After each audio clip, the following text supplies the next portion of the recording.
Hola, ¿cómo están? Estamos una vez más en Siempre Hay Más. Y hoy tengo a una invitada, estamos de manteles largos, la verdad, porque son de estos programas donde realmente a mí me hace toda la ilusión tener este canal para compartir cosas realmente, digo, generalmente todos nuestros programas son muy interesantes, pero hay temas como vaya, mil más interesantes por lo que nos pueden hacer aprender, lo que nos enseñan. Y hoy tengo una persona que no quiero hacer gran presentación porque prefiero empezar a platicar con ella antes. Ella es presidenta de Alto el Secuestro, es Premio Nacional de Derechos Humanos y madre de Hugo Alberto Wallace Miranda. Sin más preámbulo, tengo como invitada hoy a Isabel Wallace Miranda.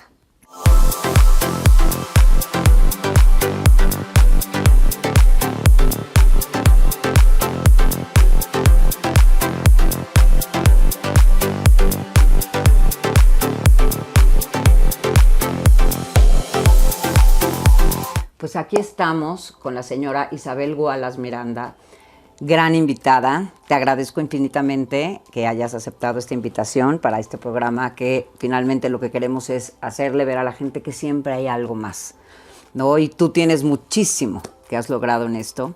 De entrada, bueno, pues ya presentarte, ya todo el mundo te conoce. Ahorita me quedé muy impresionada de que eres, bueno, presidenta de Alto al Secuestro. Ahorita me gustaría que nos dijeras básicamente qué es cada una de estos Claro. títulos. Por ejemplo, vamos a empezar, presidenta de Alto al Secuestro. Bueno, antes que nada, muchas gracias, No, muy a buenas ti, tardes Isabel, por el mil gracias. espacio y por tu grata compañía. Bueno, Alto al Secuestro surge después del secuestro y muerte de mi hijo. Mucha gente se me empezó a acercar para que yo les ayudara y la verdad es que, pues bueno, de alguna manera mi familia y yo decidimos que había mucha gente y que era imposible ayudarlos a todos, pero sí podíamos orientarlos de qué hacer, a dónde acudir, cómo acudir, para que no lleven este proceso en soledad que es tan duro. Claro. Porque déjenme decirles que nadie estamos preparados, nadie, bueno. para sufrir un secuestro de un familiar. No. Que alguien de repente te llame y te diga, tengo a tu familiar, a tu hija, a tu esposa, a tu hijo o a un nieto, realmente es algo para lo que nunca nos preparamos. Y menos para la violencia tan drástica que tienen los delincuentes, los secuestradores, la forma en que te hablan con el vocabulario, las demandas que tienen, es de verdad...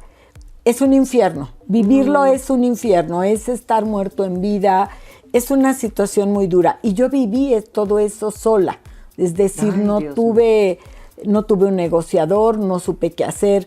Entonces a mí me gustaría decirles primero, antes que nada, que si por desgracia alguien llega a vivir una situación así, que no la viva solo, que busque siempre ayuda, porque de eso va a depender que su familiar regrese con vida a su casa, que regrese en el menor tiempo posible, con el menor costo posible, pero sobre todo que lo rescaten con vida. Déjame decirte que aproximadamente entre un 16 y un 20% de las personas que secuestran mueren en cautiverio. Es decir, pueden cobrar el rescate, pero de todas maneras las matan. Y bueno, a mucha gente la mutilan. Las mujeres normalmente hasta ahí sufrimos problemas, normalmente somos violentadas durante un secuestro las mujeres. Entonces es una etapa muy dura y de ahí fue que nace Alto al Secuestro. Cada mes damos un reporte de cómo está el delito de secuestro a nivel nacional. Damos las estadísticas, decimos cuáles son los estados que no tienen secuestro y cuáles son los de mayor incidencia. Y por ejemplo, Veracruz es uno de los que más problemas tiene en tema del delito de secuestro. Después está el Estado de México por la cantidad de personas que también hay, pero el Estado de México, por ejemplo, es el 9º por cada 100,000 habitantes, pero Veracruz está realmente dentro de los de mayor riesgo para ser secuestrado. ¿Cómo crees? Y dime algo, y es secuestro general, no como nada más a mujeres, o sea, no como tipo feminicidios ni nada, es como secuestro en general, hombres, mujeres, niños. chiquitita. Sí, bueno, afortunadamente niños son muy pocos los que son Niñitos sujetos de secuestro. Ay, sí, pero de todas maneras. El 70% de las estadísticas marca que son hombres los que son secuestrados, después las mujeres, después los estudiantes y afortunadamente en el último lugar están los niños. Sin embargo, sí hay secuestros de niños también y eso es de verdad algo monstruoso porque ya de por sí un secuestro es muy duro, imagínate para un niño que lo arrancan de su medio ambiente, ¿no? Entonces, es de verdad una situación muy dura y quisiera aprovechar para decirle a la gente que lo primero que tiene que hacer, indudablemente, es dar aviso a una autoridad para que puedan acompañarlos en este proceso. 2, tienen que formar un comité hacia el interior de su familia, que es como un consejo para poder tomar las mejores decisiones. Tiene que negociar el secuestro quien tenga más cabeza fría, porque lógicamente a veces la gente pierde el sentido del tiempo y de qué hacer ante una situación así. Y la otra que es también muy importante es, hay algo que es muy doloroso pero es real. Casi siempre atrás de un secuestro hay una persona conocida, ya sea directa o indirectamente, es decir, o dio información acerca de la persona secuestrada o participa de manera directa o indirecta en el secuestro. Dios mío. Por ejemplo, ahorita justo lo que te iba a preguntar es que dijiste no se queden solos, traten de buscar compañía y todo eso. ¿A eso te refieres con denunciar, buscar un mediador, como decías, y esto? Un negociador. Un negociador, sí. por ejemplo, un negociador, ¿cómo la gente que esté viviendo ahorita un secuestro de alguien o que le acaba de pasar y que está pasándolo solo, a lo mejor la mamá, el papá, o los hijos, o no, los hermanos y así, ¿dónde buscan a un negociador? ¿Cómo Indudablemente en cada autoridad, si no tienen confianza en sus autoridades locales porque piensan que no son fiables, hay que acudir de todas maneras a la autoridad federal. Ellos tienen unidades especiales, hay una unidad que se llama la CONACE, que es una Coordinación Nacional Antisecuestros, que hoy lo lleva la Guardia Nacional, antes era la AFI, en la que contaban con gente especialista en negociar. Pero aparte de tener un negociador, tienen que formar un comité de crisis hacia el interior de la familia. ¿Por qué? Porque a lo mejor necesitan a un psicólogo para poder contener, necesitan de alguna manera tener consejo de qué decir y qué no decir a los vecinos. Siempre hay gente que, pues, el simple curiosidad se acerca a tratar de conocer el secuestro y tú no sabes qué intenciones hay detrás de ello. Entonces, todo eso uno lo pierde de vista porque tú estás enfocada en tratar de traer a tu familiar de vuelta. Claro, qué terrible. Y ahora dime, ahora dices que casi siempre hay un involucrado. También es como, por ejemplo, puede ser, por ejemplo, cuando hay niños o los pederastas y todas estas cosas, que generalmente es algún conocido. Esto también se refiere a que esta persona que es que casi siempre está o participando del secuestro o dando información, es alguien que seguramente conoce a la víctima. Indudablemente, puede ser un amigo, alguien del servicio, a veces hasta familiares, no porque lo quieran hacer voluntariamente, sino porque hay personas que se acercan a gente de la familia para obtener información y la persona puede estar dando información y no sabe con qué fin la están utilizando. Por ejemplo, en el caso del profesor Nelson Vargas, que secuestraron a su hija, bueno, quien la secuestra es el chofer en compañía de varios de sus hermanos y era su chofer, o sea, él conocía todos los movimientos y tenía muchos años de estar con él. Así te puedo mencionar muchísimos casos. En el caso de mi hijo, por ejemplo, mi hijo conoció a una persona porque hizo un negocio con él y un familiar de la persona con la que hizo el negocio conmigo, que es Jacobo Tagledovín, bueno, terminó secuestrando a mi hijo junto con una organización criminal a la que él pertenece. Entonces, bueno, mi hijo, pues lógicamente no sabía que él se dedicaba a secuestrar y este hombre obtuvo mucha información acerca de mi hijo y muy probablemente por eso lo mataron, porque él los debe de haber reconocido cuando se lo llevaron a la casa de seguridad. Entonces, el consejo que yo les puedo dar es eso: busquen ayuda, hagan su comité de crisis, no den información a quien no deben de darla, cuiden su información.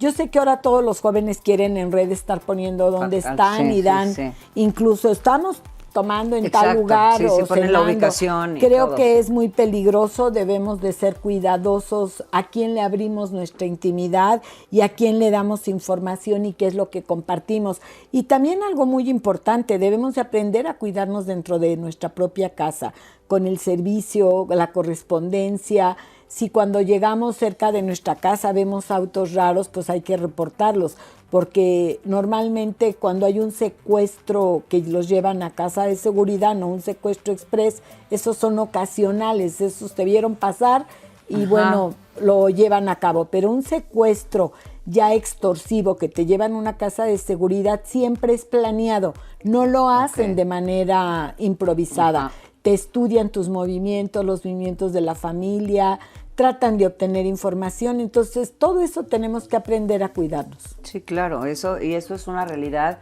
y se ha dicho desde hace mucho, ¿no? Que generalmente, por ejemplo, el tema de los choferes, los escoltas, que son los que dan ahora sí que el pitazo, como se dice. Pero ¿no? te tengo una mala noticia todo el auditorio.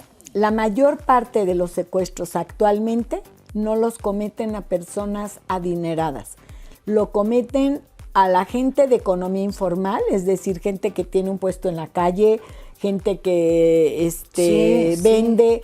¿Por qué? Porque ahora puede ser que pidan menos cantidad de dinero, pero son más rápidos los secuestros. Claro. Entonces sí es importante porque piensan, no, pues yo tengo un puestecito de quesadillas. Pues aún ahí a veces llegan y los secuestran, o a los que se dedican al tianguis, a los de central de abastos. En fin, creo que debemos de quitarnos de la cabeza lo que alguna vez dijo el presidente López Obrador, que solamente secuestraban a la gente dinero. No, por desgracia no es así. Eso es una la mayor parte de las personas es gente común y corriente que trabaja, vive de su trabajo y sin embargo tienen que hacer cooperacha, como se dice vulgarmente, para poder pagar el rescate. Entonces nadie estamos exentos de un delito de secuestro, ya sea express o extorsivo. Eso me parece importantísimo saberlo, porque efectivamente todo el mundo cree que al que más secuestrable es el que más dinero tiene, y también hemos escuchado mucho de mucha gente que no tiene dinero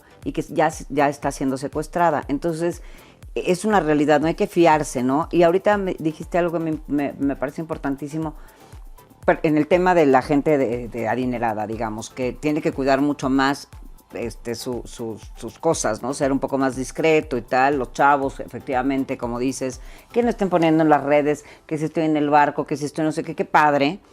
Pero bueno, también a lo mejor cuiden más su privacidad, no sé, porque efectivamente, como dices tú, el amigo de tu hijo fue el que lo secuestró, ¿no? Entonces, pero a esta gente que no está haciéndolo, por decirte, la señora de los tacos, la señora que vende, no sé, que vende cosas de casa en casa o lo que sea, que viven un poco más al día, o la gente que vivimos de un trabajo que no tenemos para grandes lujos ni mucho menos, y ahí entonces más bien estamos expuestos en México a cualquiera hacer cualquiera estamos... Sí, somos sujetos. Déjame decirte que en el caso de mi hijo, Jacobo no era su amigo, lo conocía. Es gente que es conocida, no exactamente son amigos. Por ejemplo, a lo mejor es un vecino que te ve y el que lava coches enfrente, o con el que tú ocasionalmente tienes trato. No es exactamente a lo mejor la familia puede hacerlo de manera involuntaria, es decir, da información, por ejemplo, la prima, ¿no? Puede decir, no, es que mi primo tiene dinero y es dueño de tal cosa, y así es como van fraguando tipo de cosas. Y además viene un segundo drama. El drama es que cuando ya te cometieron un ilícito, en este caso un secuestro, pues bueno, te encuentras del otro lado una gran insensibilidad de parte de la autoridad para poder hacer el trabajo que les corresponde muchas veces. Me refiero que ellos no tienen prisa, su familiar sigue comiendo y desayunando con ellos, no entienden muchas veces lo que significa para una hermana o para un padre o para una madre el que su hijo esté secuestrado. Hay una falta de de atención y de empatía y de todo. En México tenemos una gran impunidad, Lu. Tenemos cantidad de gente que nunca va a tener justicia. Y lo que es peor, la gente termina abandonando los procesos porque se harta del riesgo en el que se pone. Y yo aquí sí haría un llamado a los jueces para que de verdad cuando les toque hacer justicia tengan esa convicción de lo que hay detrás. No es un expediente, hay una vida, hay personas, hay historias. Y lo mismo a los ministerios públicos y a los policías, que muchas veces, lo veíamos ayer en la televisión, policías que secuestran, y eso es inconcebible. Y dice uno, bueno, ¿en dónde estoy parado, no? A veces pareciera que no tenemos salida, pero creo que nosotros como mexicanos tenemos que buscar precisamente el exigirle a la autoridad el que no se corrompan a la hora de impartir justicia o procurar justicia. Y bueno, creo que la Suprema Corte ahora más que nunca tiene un compromiso muy importante, el no llevar casos políticos, el no hacerlos políticos, porque, pues bueno, últimamente hemos visto cómo la política se mezcla en la justicia y eso me parece muy grave. Creo que ellos quieren ser tratados como personas honorables, deben de corresponder a esa responsabilidad que tienen de ser un juez, un ministro. ¿Para qué? Para poder hacer justicia, para poder administrar justicia de manera honrada y no buscando obtener micrófonos o reflectores por resolver un caso. Y hay muchos que no tienen esa facilidad de poder hablar, reclamar o decir. Hay miles de personas, millones de personas en este país que somos víctimas y las cuales muchas veces no ven la justicia. Yo misma estoy encadenada desde hace más de, casi voy a cumplir 17 años de que secuestraron a mi hijo y bueno, aún todavía no podemos tener sentencia definitiva en todas y te roban la vida, porque ya te robaron la vida de un hijo, ya te lo secuestraron, pero también te roban la vida de la familia porque te encadenan a un proceso que es absurdo. Y la otra, de verdad que me parece muy grave, que no le dan la misma protección legal y en todos sentidos a una víctima que a un procesado. Las leyes muchas veces están hechas para proteger más a los procesados o a los delincuentes, dependiendo del caso, cuando ya están sentenciados, y las víctimas no tienen ayuda. No tenemos defensores victimales. Oíamos al señor Levarón hace 2 días diciendo, a ver, es que yo no tengo un abogado victimal que me defienda. ¿Y cómo entiendes? Le mataron a toda su familia. ¿Y cómo es posible que no sean sensibles a poder hacer justicia? Y eso nos pasa a muchas personas. Creo que por eso la gente termina harta, y si te toca ser mujer y tienes que ir a un ministerio público y tampoco tienes esa empatía, en fin, creo que esa es la deuda de este país, la justicia y la procuración y administración de justicia. Y yo lo he dicho de verdad, sin seguridad y justicia no hay transformación. Claro, 100%. Indudablemente. Si queremos transformar este país, tenemos que empezar por atender a dar seguridad y por atender a aquellas personas que fueron víctimas y que seguimos sin obtener justicia. Que no hagan dinero o política con las víctimas del delito. Ay, sí, no. Y yo creo que falta, ahorita por todo lo que comentas, pues muchísima empatía. O sea, ahorita yo creo que, como decías, hay policías que secuestran y así. Ya hay tanta cosa tan negra, tan negativa, tanto que ya, yo creo que esta misma gente, no justifico ni muchísimo menos, ya están tan acostumbrados como a ver cosas tan graves que ya ni siquiera les pesa, ¿no? Entonces, pero sí debería de haber algo, no sé, para sensibilizar muchísimo más, efectivamente, desde los policías, a los jueces, a los, ¿cómo se llama? Ministros. Todos, de verdad, de imaginarse lo que, porque decías tú, ya te mataron a un familiar, no, están matando a toda la familia, o sea, ya la familia está muerta en vida.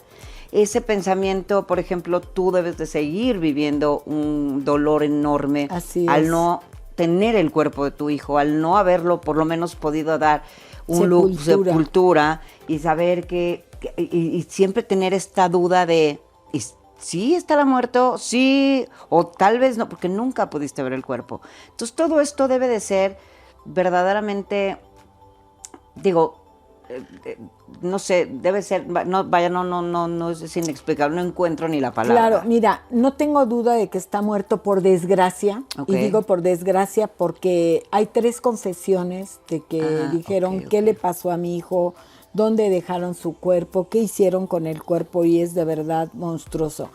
Sin embargo, déjame decirte, Lu, que de parte de los ministerios y de los jueces no deben de tener esa insensibilidad, porque es como si un médico, a ellos les toca que un médico los opere, pues el médico dejara de atenderlos porque ya está cansado de hacer cirugías todo el tiempo. Los médicos siguen entregados a su labor, los médicos siguen salvando vidas, siguen comprometidos. Es lo mismo con los jueces, con los policías y con los ministerios públicos y con los ministros.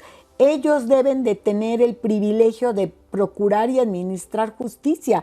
Entonces, si ese privilegio quisieron tener ellos, porque ellos levantaron la mano, tienen que tener ese compromiso y seguir viendo el caso que les lleven, sabiendo que hay una vida atrás, y no es nada más una vida de la persona que fue muerta o fue agredida, sino toda una familia que ha vivido los efectos directos e indirectos de un delito, el que me pongas, porque lo mismo sucede con los desaparecidos. ¿Cómo le dices a una madre, ya no busques a tu hijo? Ay, no sé. Y las madres siguen buscando con sus palas, con las manos, como pueden, buscando a sus hijos, a sus desaparecidos. Y tú ves si no les dan recursos, si no las ayudan. Entonces, de verdad, yo creo que en México, repito, tienen una gran deuda con las víctimas. Primero, lógicamente, no te dieron seguridad. Y ya que no fue el Estado capaz de darte seguridad, tampoco te da justicia. Y creo que eso es algo muy grave, porque la gente, yo siempre digo, debe de cobrárselo a los funcionarios cuando tiene que votar. Ahí es donde verdaderamente debemos de decir, a ver, ¿qué hiciste por mí para darme seguridad? ¿Qué hiciste para darme justicia? ¿Qué hiciste para administrar mi justicia? Y gastan y gastan y gastan y gastan supuestamente en seguridad, y cada día estamos peor, ¿no? Y sobre todo, es una realidad, o sea, teniendo un país tan maravilloso como el que tenemos, porque verdaderamente para mí, yo siempre lo he dicho, México podría ser una potencia mundial, tenemos todo, entonces teniendo todo lo que tenemos, de verdad, es terrible vivir en un México donde muchísimos extranjeros llegan y dicen, no sé si ir, porque qué miedo, y eso es lo que vivimos todos los días nosotros, y efectivamente, o sea, está muy mal hecho el que no, como dices tú, los doctores se siguen entregando, y como el maestro se siguen, o sea, como cada quien lo que elegiste que vas a hacer, lo haces como debes de hacerlo. ¿Por qué seguimos permitiendo que estas cosas pasen?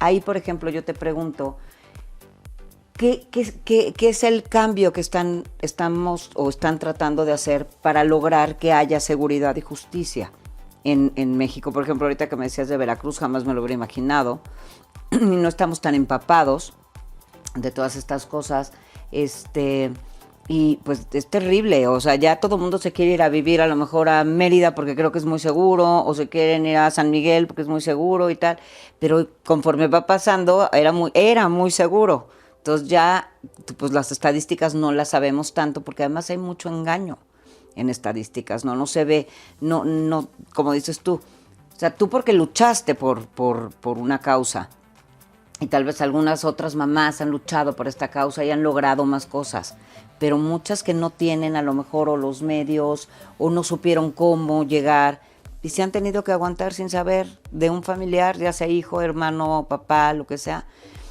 ¿Qué hacer? ¿Qué hacer Mira, con esto? Yo creo, perdón, Lu, yo creo que de verdad México tiene un gran tesoro, que somos los ciudadanos, que somos su gente. Y esa es la que está corrompiendo el narco. Yo escuchaba que en este gobierno decían, se va a acabar el narco porque nosotros no somos corruptos, porque nosotros no vamos a ceder con el narco. Seguimos teniendo mucha inseguridad y seguimos teniendo estados donde quien manda es el narco. creo que lo que nos ha sucedido como país, Lu, es que han penetrado a la base social la delincuencia y han capturado a muchos jóvenes, a muchas mujeres, a muchos niños para el crimen organizado, por hambre, por inexpertos, por lo que tú quieras. Creo que a mí de verdad lo que me llama a hacer esto es decirle a todo mundo, nosotros valemos mucho como personas y creo que tendríamos que rescatar nuestro país, empezando por rescatarnos nosotros como ciudadanos, la familia. Y cuando digo la familia, no estoy hablando como de a nada lo mejor más, sí. queríamos antes la familia ideal, pero sí, quien viva, con quien viva debe de buscar tener una vida honesta, una vida que se puede en este país, porque este país tiene gente muy trabajadora. Entonces, creo que ahí es la parte que tendríamos que hacer. Pero también debemos de exigirle al gobierno que indudablemente haga su trabajo, que cumpla con lo que tiene, que dedique verdaderamente presupuestos, no a dádivas, sino a darle empleo a la gente, Exacto. una forma de vida para que no tenga que mezclarse con el crimen organizado, con el narcomenudeo, Sí. ni con rateros, ni con nadie. O sea, de verdad debemos de buscar por luchar, por salvar a nuestra gente, a nuestra juventud, a nuestro México, que tan bello es y tiene tantas bondades. Creo que de verdad debemos de quitarnos de ideologías, de quitarnos de cualquier cosa que nos separe y luchar por nosotros mismos, para luchar por nuestras familias y luchar por México. Y creo que en la medida en que cada uno nos veamos más como vecinos, como familia, como amigos, tendremos, digamos, esa unión para luchar por nuestro país y por tener seguridad. Porque de verdad, este país está cada vez peor precisamente por la división que existe y porque ha penetrado el crimen organizado en la sociedad, o sea, en la base social. ¿Cuándo habías visto que, por ejemplo, hicieran protestas para defender a un narco como el Chapo, por ejemplo, ¿no? O por defender, sacar al ejército de las calles porque piensan que el ejército va a hacer algo malo, ¿no? Lo que pasa es que ese es el pretexto, ¿no? Creo que el ejército, más allá de los errores que pudiera cometer, creo que el ejército siempre ayuda, el ejército es el que pone orden, el ejército es el mejor evaluado. Claro, se ha hecho un abuso de tantas tareas a lo mejor para el ejército, pero indudablemente que más allá de cualquier ideología, repito, lo que debemos de buscar es nosotros ser mejores ciudadanos y en esa medida tendremos un México mejor. 100%. Entonces, básicamente es empezar con esta educación en nuestras casas, Claro. en nuestras casas, con nuestra gente, porque efectivamente y también hay también hay mucho resentimiento de personas que a lo mejor no han sido tan afortunadas económicamente con sus propios patrones. Y con esto, ahorita nos vamos a un corte y me comentas esa parte que seguramente Sí, claro. tú también ya te la han comentado mucho. Hola amigos de Siempre Hay Más, ¿cómo están? Soy Lu Dorantes y esta vez vengo a recomendarles que sigan al compositor de la música de Siempre Hay Más. Tiene música increíble, suscríbanse, aquí les dejo las redes de él para que lo escuchen. Besos y continuamos con el programa. Bye.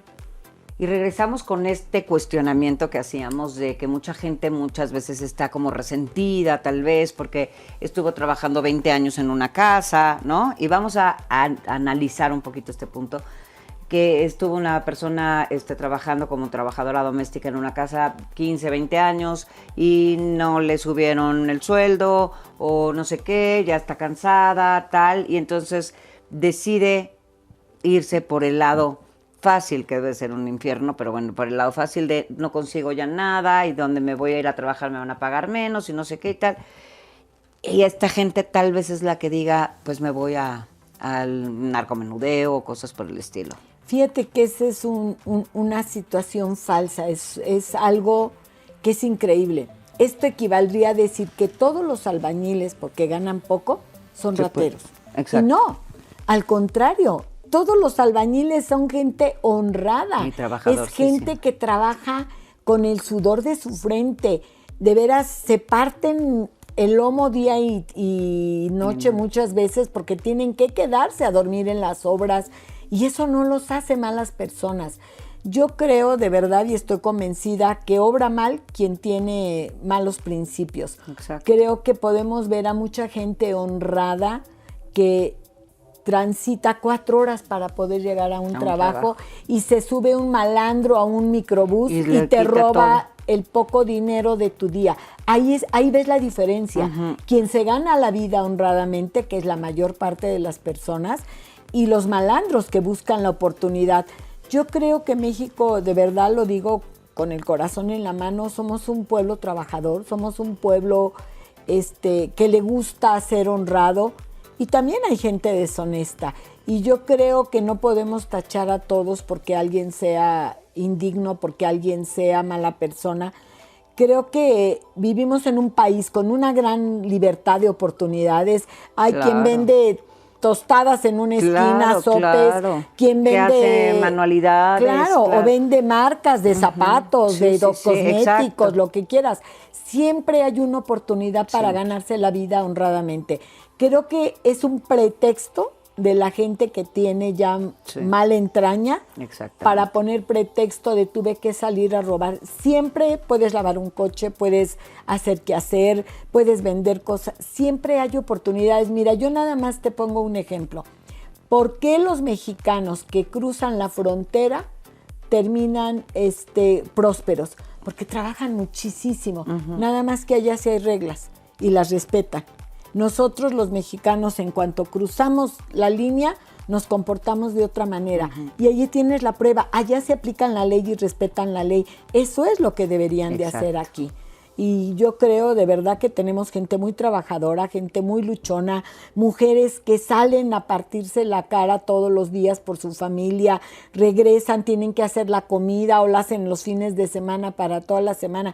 Y es gente que le está dando un ejemplo a sus hijos de dignidad y de trabajo. Y hay la gente que se dedica a vivir de los demás, que se suben con una pistola, te asaltan en cualquier lado, te quitan los coches. En fin, yo creo que hay gente buena y gente mala, y creo que lo que a este mundo le hace mucha falta es amor. Creo que empatía si nos amáramos, también mucho. Siento, si nos amáramos más, si realmente fuéramos amorosos con el prójimo y que realmente dijéramos no quiero su sufrimiento, ¿no? Y por eso te digo también como un poco empatía. Claro, empatía ayudar al de junto, prójimo. Ayudar al de junto, como de verdad, a lo mejor una vecina está pasando por un mal momento, pero le puedes echar la mano dentro de tus posibilidades, ¿no? Sí. Y comprender y ayudar.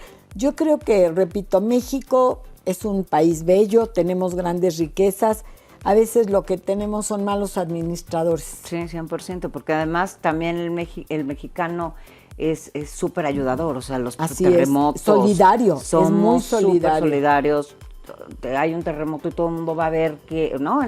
En catástrofes importantes, todo el mundo está viendo cómo ayuda y así, pero no debemos de esperarnos a que haya una catástrofe. Es que vivimos ahorita en una catástrofe, la inseguridad. No, la inseguridad es una catástrofe. Lo que estamos viviendo es una catástrofe.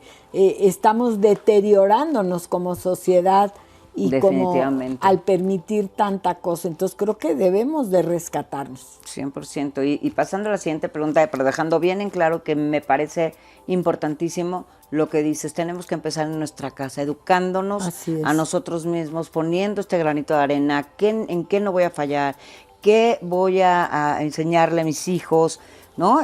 Realmente poner el ejemplo. Así es. Uno con uno mismo para que los que están a nuestro alrededor, pues va a empezar a dejar de haber tanta y yo creo que ya impunidad. No dejarnos llevar tanto de tantos rumores, Lu.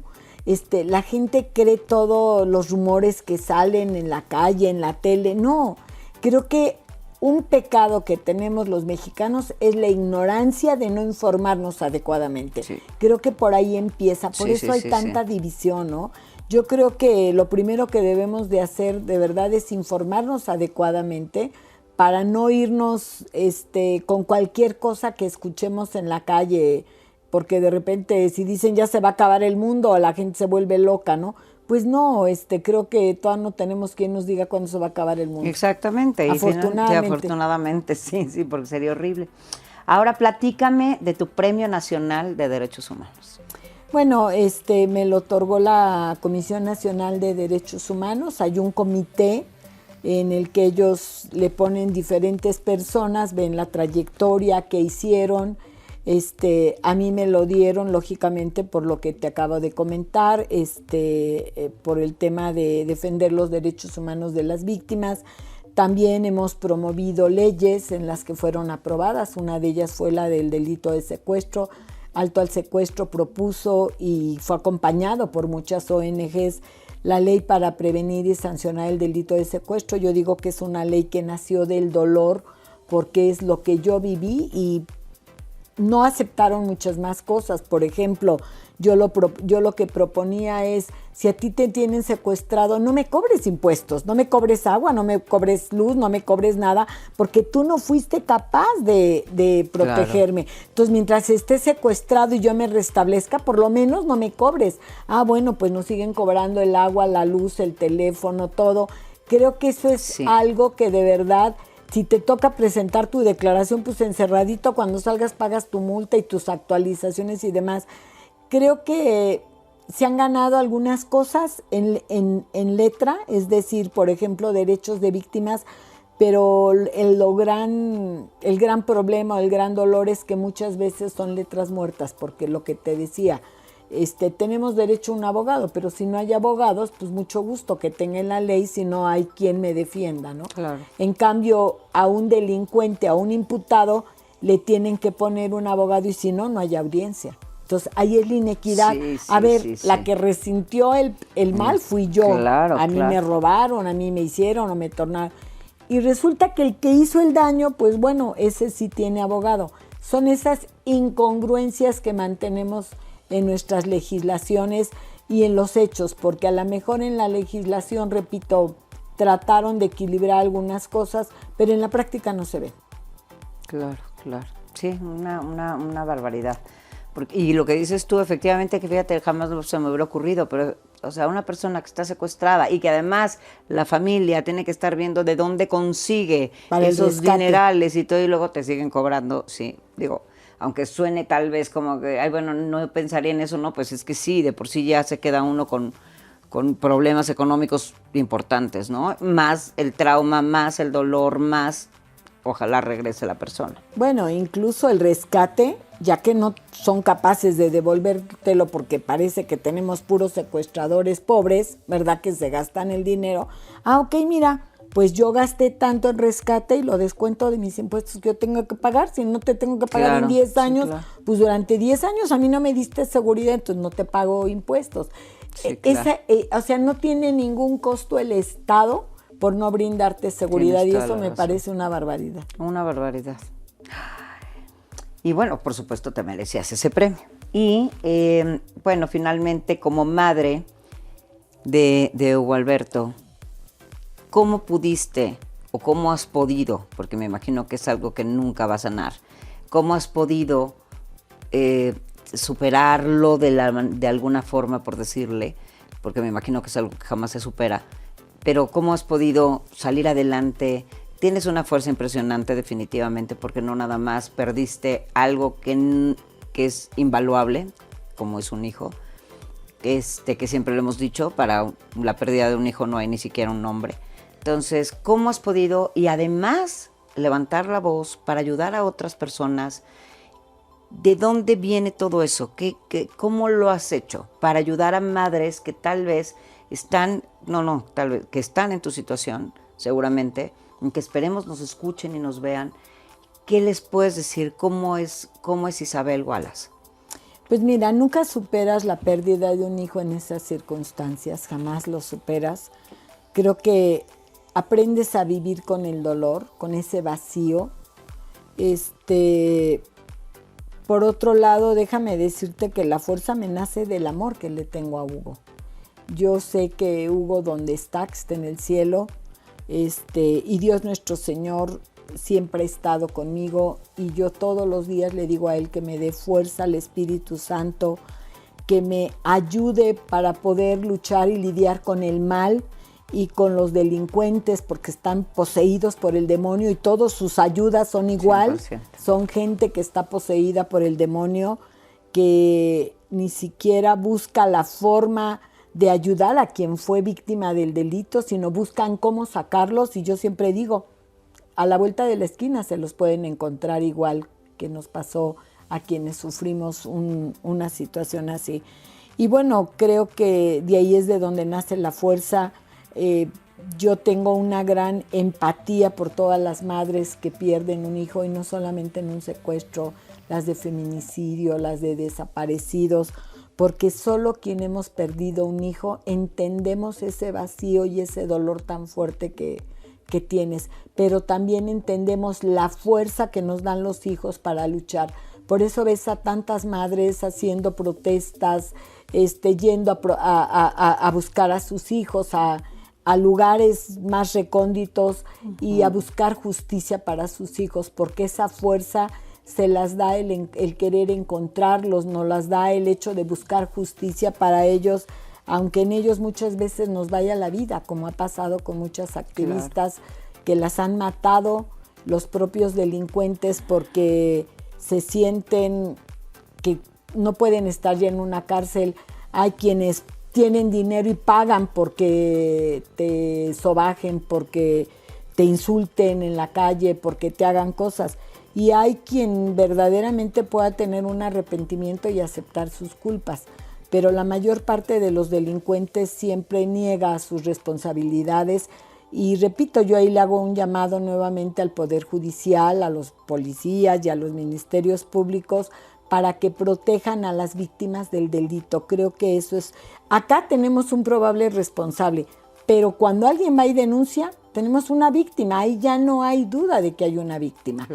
Ellos, cuando presentan una carpeta de investigación ante un juez, es porque tienen los elementos suficientes para decir aquí hubo un delito. Entonces, lo menos que pueden hacer es protegerlo. Y eso en nuestro país no está pasando, por desgracia.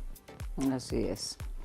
Así es. Y bueno, tú te enfocaste, además de esta fuerza, este amor por tu hijo, que finalmente yo creo que sí es tanto amor que de decir, voy a hacer algo por ti, ¿no? Te sigo amando aunque no estés aquí, y por ese amor que te tengo, que tal vez ya no te lo puedo dar en un beso o en un abrazo, te lo voy a dar levantando la voz y tratando de hacer una diferencia, ayudando a otras personas, y acompañada también de un poder superior o de tus creencias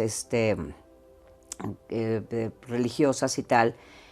Y no te pasó justamente en ese punto, porque me imagino que muchas mamás se han de enojar hasta con Dios.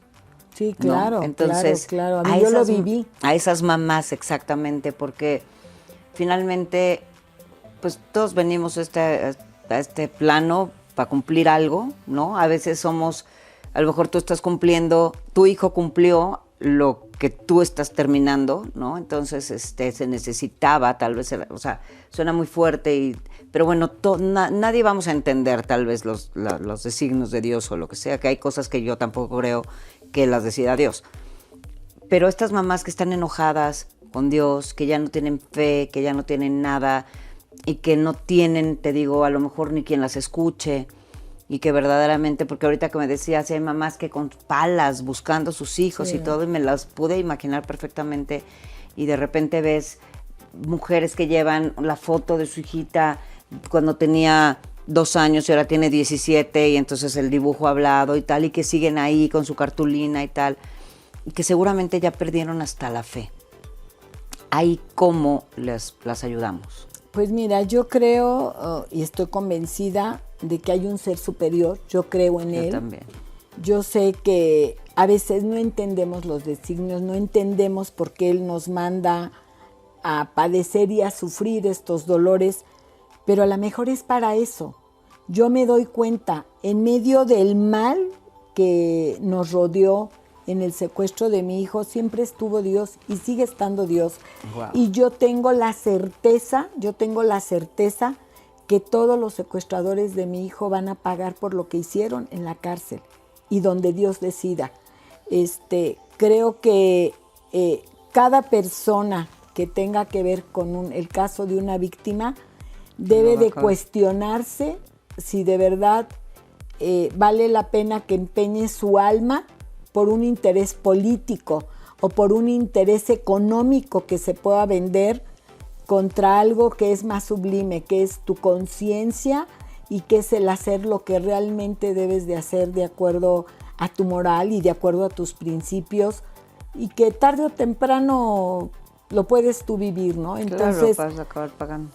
Yo estoy convencida que el caso de mi hijo fue un ejemplo de que Dios siempre estuvo ahí para hacer justicia y estará ahí hasta el final de los días. No tengo la menor duda que Dios nuestro Señor va a hacer justicia. Tengo plena confianza en ello. Yo sé que Dios nuestro Señor nunca nos ha abandonado como familia, nunca me ha abandonado a mí como madre, y sé que Dios va a estar ahí haciendo justicia y removiéndole la conciencia a cada uno de las personas que tengan que ver en el caso de mi hijo, pensando en que si ellos sueltan algún secuestrador, pues ellos también tienen hijos y tienen madre y tienen hermanos, claro. ¿Y qué sentirían que alguien que es culpable ellos se vendan por dinero o por quedar bien con alguien o por política?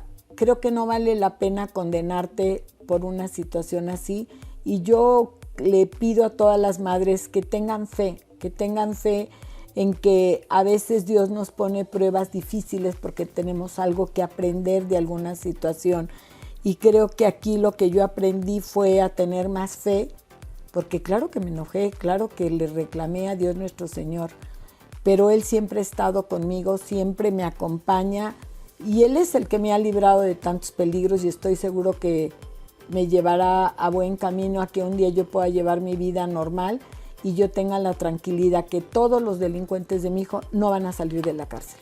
Claro, claro. ¿Por qué dices que llegará un día en el que tú lleves tu vida normal? Hoy no estoy Porque no la llevo normal. Tengo 17 años en los que estoy encadenada a un proceso. Todo el tiempo estamos en audiencias. Hay gente muy mala que busca sacar a los secuestradores. Hay gente con malas entrañas que su amo es el dinero, la fama, sí. Hacer libros a costa del caso de mi hijo diciendo una sarta de mentiras. Bueno, todo eso pues indudablemente tarde o temprano se les va a revertir. Claro. Y a mí me duele como madre y me duele como mujer, pero espero que algún día ya esto quede todo cerrado y yo pueda disfrutar mi vida en compañía de mis nietos y de mi hija y llevar una vida normal como la puede llevar cualquiera que tiene una actividad pero por gusto y no estar esclavizada a un proceso. Claro, claro, y así va a ser, yo estoy segura. Gracias, y ahorita lo que decías de la gente mala y tal, sí, efectivamente, y que dijiste que están como poseídos. Efectivamente, yo tampoco puedo creer que esa gente sea una persona normal. No, no es. No es gente normal y es gente que, por ejemplo, si tú y yo lo decimos, es que piensa en el daño que estás haciendo. Es gente que finalmente, pues ya son como psicópatas o no sé, ya están mal de sus cabezas, ¿no? Entonces ya no dimensionan. Pero sí lo único es, y que seguramente si nos escuchan van a decir, ay, las viejas, ¿no? A mí qué me importa su hija o su papá o lo que, pues, a mí me vale si me van a pagar para lo que les va a alcanzar además, cuánto tiempo les va a durar, pero que nunca se les olvide que tienen familia, que nunca se les olvide que tienen, aunque sea a una persona que quieren, a un ser querido. Y que ese ser hay gente que no tiene a una persona, pero que no tiene a nadie. A nadie, pero tienen un problema. Son muy cobardes a la hora del dolor cuando les toca a ellos.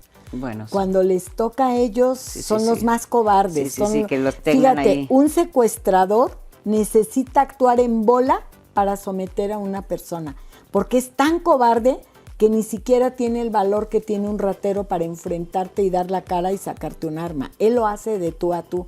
Los secuestradores lo hacen en bola como cobardes. Son capaces de matar y luego irse a comer con su familia. Sí, como si nada. No hacen contacto con el dolor y lo peor, su familia se los cree. Hay gente que cree que su familia puede ser inocente porque, bueno, viven engañados, porque quieren vivir engañados, porque tienen tal monstruosidad enfrente que no la quieren ver. Wow. Y ahorita te voy a hacer una pregunta, vamos a hacer un corte más. Quiero que me platiques, por ejemplo, ahorita de esto que dices, que hay gente que efectivamente defiende a sus personas, a sus familiares, o los creen incapaces de una cosa así. Quiero que me platiques si tú has conocido gente, mamás, por ejemplo, así como estás tú de mamá con el dolor de que te quitaron a un hijo, ¿hay alguna mamá que tú hayas conocido que el hijo fue el que pudo quitarle el hijo a alguien más y lo sigue defendiendo? Sí. Nos quedamos con esa pregunta. Sí, claro. No nos tardamos, regresamos ahorita. Hola amigos de Siempre Hay Más, ¿cómo están? Soy Ludorantes, con un gusto enorme de saludarlos otra vez.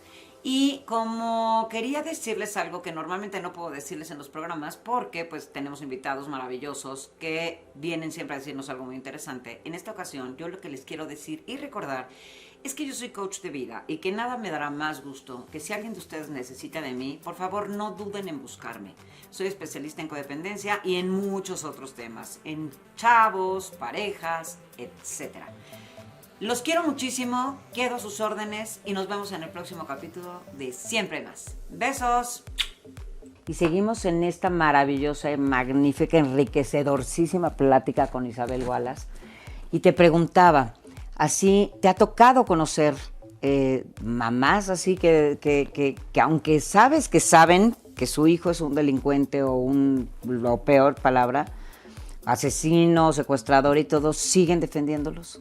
Sí, conozco a varias que lo hacen, entre ellas a las madres de los secuestradores de mi hijo, de secuestradoras y secuestradores de mi hijo, y también a otras madres que han defendido a sus hijos secuestradores.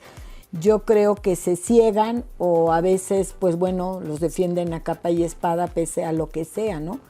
Y pero sí he conocido y es gente que de alguna manera quizá siente alguna culpa por la mala educación que les dio a sus hijos y como que justifican el que cayeron en la cárcel porque a lo mejor ellas no estuvieron al pendiente, porque no les dieron una educación, porque se salieron de su casa desde muy chicos o muy chicas, o porque andaban en malos pasos o malas compañías, y probablemente por eso los defiendan, ¿no? Porque sienten ese remordimiento. Pero ellos en el fondo saben que sus hijos cometieron los ilícitos, pero tratan de justificarlos para tratar de quedar bien con ellos y calmar sus conciencias, supongo, porque de otra manera no entiendo. Mira, hace poco pasó una madre con el tema de Querétaro, de los del fútbol, y la madre habló con él y dijo, hijo, actuaste mal y te tienes que entregar. Esa es una madre. Claro. Porque es enseñarle al hijo a afrontar las consecuencias de sus actos. Pero cuando tú lo victimizas y le dices, no te preocupes, mi amor, todo va a estar bien, no importa si mataste, secuestraste, violaste o lo que sea, aquí está tu madre para defenderte, pues por eso tiene los monstruos que tiene, ¿no? Claro, claro. Y yo creo que esa es la gran diferencia entre la madre, por ejemplo, que le dijo a su hijo, tienes que hacer frente a esta responsabilidad, pero eso viene desde niños. Yo creo que cuando tú desde que tienes a un hijo y roba un lápiz en la escuela y en lugar de enseñarlo a afrontar, te haces la loca, o se roba el suéter en la escuela y le quitas la etiqueta y tú misma le enseñas, o sea, desde ahí vienen los valores, desde ahí les estás enseñando cuando alguien actúa o no actúa adecuadamente, ¿no? Sí, 100%. Pero te digo, yo creo que de verdad Dios nuestro Señor pone las cosas en su lugar y estoy segura que a ellos los va a poner en su lugar, a todos los delincuentes. Hoy vivimos tiempos muy duros, me refiero en cuanto a veces falta de valores, porque ya no tenemos el valor a la vida. Hoy te matan por un celular. Eso es no tener un valor sobre qué significa la vida, ¿no? Los delincuentes, los secuestradores piensan que ellos no tuvieron una oportunidad y porque otro sí la tuvo, le quitan el dinero y lo matan, y porque una muchacha anda sola en la calle, piensan que la pueden violar, o a los ancianitos, cuántas de sus propios familiares no los estafan y los dejan en la ruina. Creo que hace mucha falta recobrarnos como personas, como seres humanos, como mexicanos, y tratar de echarnos la mano uno al otro y y no estar en conflicto permanente, ¿no? Que creo que eso nos desgasta y no nos lleva a ningún lado. 100%. Y ahorita esto que decías de las mamás que desde chiquitos los enseñan, ¿cuántos videos no hay me acuerdo de uno, no me acuerdo si es una joyería, algo así, que una mamá como que tapa a la niñita, ya vas, para que se robe algo y así que, digo, obviamente, pues empieza desde ahí la monstruosidad, ¿no? De ¿qué le estás enseñando a tu hijo? ¿En qué riesgo lo estás poniendo? Y estas mamás que defienden a estos hijos, voy a ponerme yo como mamá, digo, jamás espero estar en una situación así, pero que algo hiciera mi hijo donde yo tuviera que, vamos a decir, un accidente, cancelado, toquemos madera y todo, pero bueno, que él tuviera que pagar algo. Poniéndome en el lado de mamá, si dices, híjole, qué fuerte lo que voy a tener que vivir, pero efectivamente dices, te voy a acompañar en ese proceso. Claro. Voy a estar contigo en ese proceso. Te equivocaste tal vez en caso de un accidente, no en un secuestro, porque ahí sí no te equivocaste. Ahí sí lo estás haciendo con premeditación. Sí, a lo mejor fue Tú viste, sin querer. Te atropellaste a alguien en la bicicleta y lo que sea, no sé. Que jamás va a pasar, Diosito, no. Pero bueno, sí. Te pones en ese lado de mamá y dices, te voy a acompañar en este momento porque finalmente, y sobre todo, vamos a poner que es eso en un accidente, en estas personas que son secuestradores, violadores, asesinos, lo que sea, que son palabras mayores, que finalmente, rateros, hoy lo defiendes, mañana no vas a poderlo defender. Entonces, mejor es tu momento de enseñarle, porque la próxima, a lo mejor ahorita son 10 años de cárcel, la próxima puede ser una cadena perpetua, ¿no? Entonces, yo no sé, desde ahí tal vez como mamá sí debe ser terrible, porque yo también soy mamá, tener que decir y entregar a tu hijo en una situación así, pero tal vez es mucho mejor de lo que le viene, porque el tú ayudarlo en ese momento, me imagino, al tú no hacerlo, que se haga responsable de lo que hizo, pues va a decir no pasa nada y lo que sigue va a estar peor, ¿no? Indudablemente. Mira, hay el caso de esta organización criminal que él, no tengo pruebas de que hubiera participado en el secuestro de mi hijo, pero sí participó con la organización en otros secuestros. La primera vez que lo metieron a prisión, él tenía creo que 16 o 17 años, ya llevaba una persona secuestrada hasta donde se pudo sobornar a un policía y solo lo acusaron por robo de un vehículo. Después del robo de vehículo salió de la cárcel y volvió a delinquir y lo volvieron a meter a la cárcel. Volvió a salir porque creo que vendía droga, algo así, y ahora está de nuevo por secuestro. O sea, sí, hay gente que cada vez va escalando más y más y más y más. Y entonces tú como madre dices, bueno, ¿a dónde estuve yo? Exacto. ¿Qué fue lo que a mí me tocaba hacer que no hice para terminar con un hijo en la cárcel acusado de secuestro? Y ahí es donde te digo, no acabas de aprender tu lección y no acabas de entender qué es lo que está pasando, porque siempre buscas disculpar a tu hijo o a tu hija para cubrir las monstruosidades que hacen. Exacto. Porque, a ver, nadie termina en una cárcel acusada de secuestro nomás por buena persona. Exactamente. De hecho, o sea, desde chiquitos los niños tienen que tener una consecuencia ante un acto para no repetirlo. Entonces, si ya tienes 16 años y hiciste una barbaridad, pues una consecuencia, lo metes, digo, si no lo vas a meter a la cárcel, a lo mejor lo metes a un reformatorio o le quitas ciertas cosas, no sé, pero tomas medidas porque tiene que haber una consecuencia porque lo que sigue está peor. Claro. Entonces, estas mamás que están defendiendo a sus hijos, como me decías, pues definitivamente se están defendiendo a ellas, más bien. Yo creo que están queriendo defenderse a ellas y decir, no, mi hijo es incapaz porque yo no fui capaz de ser una madre. Bueno, casi todos los que están en la cárcel dicen que están ahí por error o por equivocación, sí. O porque se equivocaron, por lo que quieras. Son pocos los que aceptan estar en la cárcel. Uh-huh. Y lo peor es que hay muchos que les creen y les compran. Yo no digo que no haya gente que verdaderamente hayan cometido una injusticia, pero son los menos. La mayor parte de las personas que están en la cárcel no es que iba pasando y yo te agarré, es que hubo un elemento para que pudieran detenerte, ¿no? Sí, claro. Entonces, creo que por eso volvemos a lo mismo, la educación es importantísima. 100%. ¿No? Y hablábamos, antes de entrar a grabar, hablábamos de las denuncias. Cuando no denuncias, por ejemplo, que decíamos hace rato, muchas veces no denunciamos porque o el del MP igual, o sea, por ejemplo, muchachitas que están abusadas, golpeadas y lo que sea, llegan y muchas veces, no generalizo, pero muchas veces, y lo sabemos, el mismo MP las cachondea. Ay, ya no te hagas o no sé qué, o para qué te pones ahí, ¿no? O sea, como mujeres sobre todo, desgraciadamente, y lo sabemos, es clarísimo, también hay hombres maltratados y tal, pero bueno, pero es lo menos. Las mujeres y los hombres también tienen miedo de denunciar, porque las represalias, no sé, ¿no? Las mujeres por ser víctimas una vez más de la justicia, además, y los hombres por las represalias a la persona que estás acusando. Yo creo que siempre que alguien sea víctima de un delito, debe de ir y denunciar. Yo he denunciado cantidad de cosas que a mí me han pasado. No han hecho nada la autoridad, pero creo que para que tú puedas exigir tienes que tener la calidad moral de decir, yo como ciudadano hice mi parte. Mi parte era denunciar. La tuya como autoridad es investigar.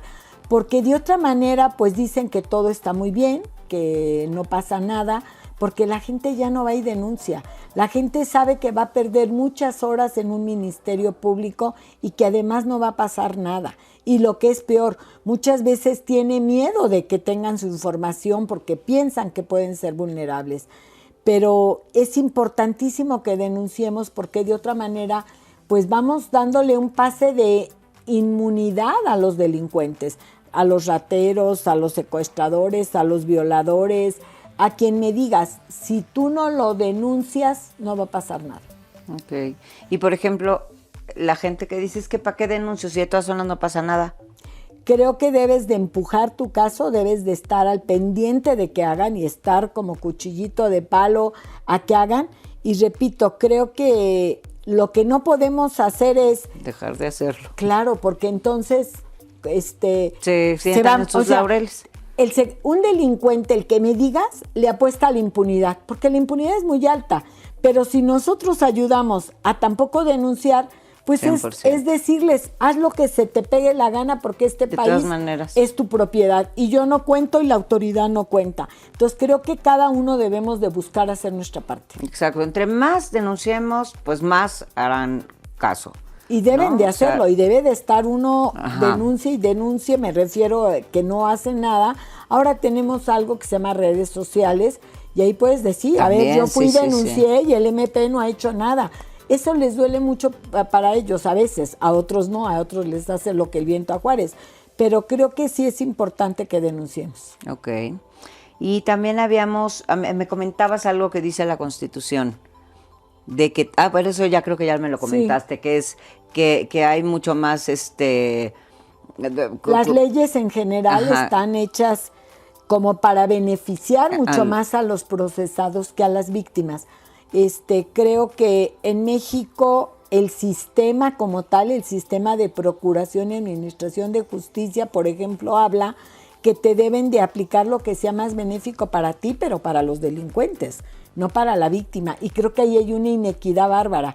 Por ejemplo, en el amparo, cuando alguien busca un amparo como víctima, y el quien presenta el amparo también es el procesado, pues resulta que el procesado tiene más beneficios que uno. Ahorita la Suprema Corte acaba de resolver un amparo en el que el imputado dice, ok, tú fuiste el que presentaste el amparo, a ti te doy la suplencia de la queja. La suplencia de la queja es componer todo lo que no haya hecho un abogado o el procesado, y le paga el Estado a esos abogados, que son los jueces, que son los mejores, para que les componga la plana, aun cuando en ello vaya el que perjudica a la víctima. Eso yo no lo entiendo. Sí, no, qué barbaridad. O sea, deben de tener más equilibrio, ¿no? 100%.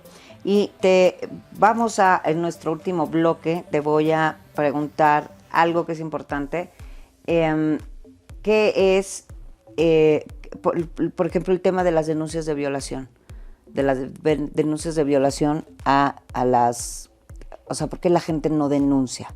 ¿Por qué las mujeres no denuncian violaciones? Y bueno, también hay casos hasta de hombres, ¿no? Entonces, claro, que está peor todavía. Entonces, me gustaría que cerráramos con esa pregunta. Sí, cómo no. Y dije, vamos a nuestro último bloque, este es nuestro último bloque, para cerrar nuestro último bloque, quise decir, el tema de denuncias de violación, ¿por qué la gente también le cuesta tanto trabajo? Yo creo que las mujeres cuando vivimos una violación sentimos que nosotros tuvimos algo de culpa, ¿sí me entiendes? Porque es lo que te ha metido la sociedad. Es decir, si alguien usa minifalda es porque era provocativa. Sí. Si alguien usa un escote, es que tú querías enseñar. Exactamente. O sea, creo que las víctimas de violación lo viven con una gran culpa, lo viven como sentirse sucias, ellas mismas, viven amenazadas por la reputación que puedan tener, por el qué dirán, por la familia, porque van a ser juzgadas. Sí. Entonces, creo que de verdad eso es un problema tremendo en este país, tremendo. Hay infinidad de violaciones de las cuales nunca se habla ni en la propia familia. Como tú sabes, la mayor parte de las violaciones suceden al interior de la familia, no afuera. O sea, el que te viola o el que te agrede sexualmente no es un desconocido, es alguien de la casa, es un familiar cercano, alguien de tu sangre muchas veces. Entonces, pues eso es muy grave, y más grave es cuando una madre no les cree a las niñas, cuando una madre le dice estás inventando. Entonces, creo que volvemos a lo de siempre. No hay educación ni en los hombres para respetar a las mujeres, ni en las mujeres nos educan para poder poner no un alto, sino para poder poner una denuncia y decir, a ver, ¿por qué me tengo yo que callar? Tengo que salir y gritar que el que me agredió fue él, pero siempre atacan, incluso las propias mujeres atacan mucho a las mujeres. Digo, lo acabamos de vivir con Sasha, que mencionó algo después. Tú imagínate qué tanto es la culpa y qué tanto es la vergüenza y qué tanto es lo que nos meten en el rollo a las mujeres en la cabeza, que tuvieron que pasar prácticamente 30 años para que ella pudiera, más de 30 años para que pudiera hablar. Y es una mujer empoderada, es una mujer que es capaz de pararse en un escenario, decir y tornar. Creo que este es un pequeño parámetro. Ahora imagínate una niña en su casa donde tienen machos, donde tienen personalidades muy fuertes. Las niñas nunca hablan y se van a la tumba con ese secreto que las carcome. Y por eso, claro que luego muchas veces tienen problemas en su vida de pareja. ¿Por qué? Porque ellas siempre viven esa situación, ese trauma que vivieron. Creo que falta muchos años luz en el que podamos de verdad enseñarle a las niñas y a las mujeres cómo poder denunciar primero ante la familia y luego también ante la autoridad. Creo que el mundo en ese sentido tendría que cambiar, y digo el mundo porque este problema no es solamente de México, es a nivel mundial, pero lo más grave es que no nos apoyemos unas a otras, las mujeres.